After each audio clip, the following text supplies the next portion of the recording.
Here's a paradox that's shaking up the automotive world. Tesla's market share is climbing even as its sales numbers take a nosedive. Yes, you read that right. While the company's quarterly sales figures are dropping, its slice of the electric vehicle, EV, pie is growing. But how is this possible? And what does it mean for the future of the EV market? Let's dive in. Earlier this year, Tesla CEO Elon Musk made a bold claim: the end of federal EV tax credits, like the $7,500 incentive, would ultimately benefit Tesla. At first glance, this seemed counterintuitive. After all, wouldn't removing a financial incentive hurt sales? But Musk's logic was rooted in a broader strategy. During Tesla's second quarter earnings call, he admitted there would be some impact, but argued it would be far more devastating for competitors. And he might have been onto something. But here's where it gets controversial. Tesla's recent performance seems to validate Musk's prediction. After a record-breaking quarter fueled by buyers rushing to claim the tax credit before its expiration, Tesla's sales have indeed dropped, but not as sharply as those of its rivals. In fact, new data from Cox Automotive reveals that while Tesla's sales fell from over 60,000 in September to under 40,000 in November, its market share jumped from 41% to 57% during the same period. How? Because Tesla's decline is relatively smaller than the industry's overall slump. Stephanie Valdez-Streety, Cox's Director of Industry Insights, puts it this way: the subsidy removal stress-tested every brand's underlying demand, and Tesla's decline was significantly smaller. But why? Is it Tesla's brand loyalty, its supercharger network, or its less price-sensitive customer base? And this is the part most people miss. It doesn't really matter why, the math is clear. When everyone's sales drop, the company that declines the least gains market share. Meanwhile, other major automakers are hitting the brakes on their EV ambitions.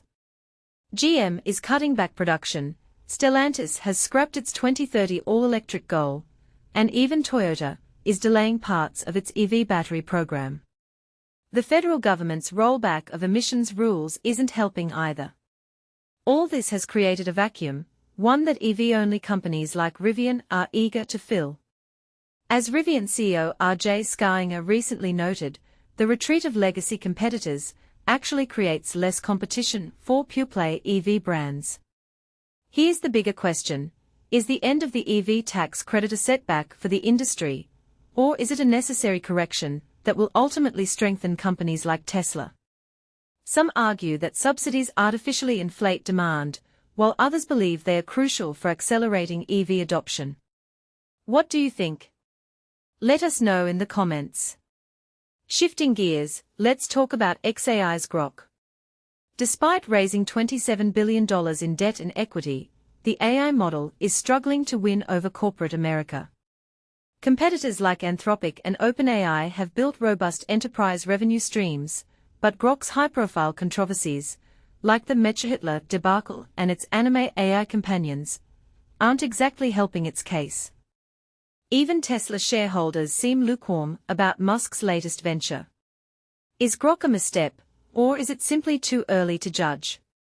On a different note, the federal government's U.S. Tech Force program is making waves. By offering tech workers salaries between $150,000 and $200,000 to work on AI, cybersecurity, and data analytics, the initiative aims to bridge the gap between Silicon Valley and Washington.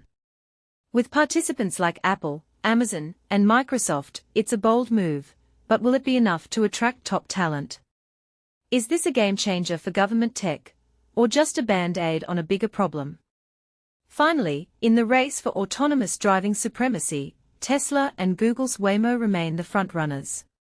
Tesla bull Dan Ives predicts Tesla will dominate 70% of the global autonomous market by 2030.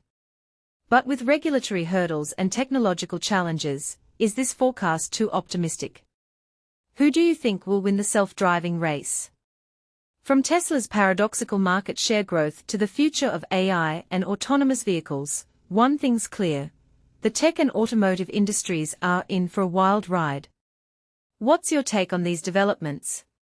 Share your thoughts below, we'd love to hear from you.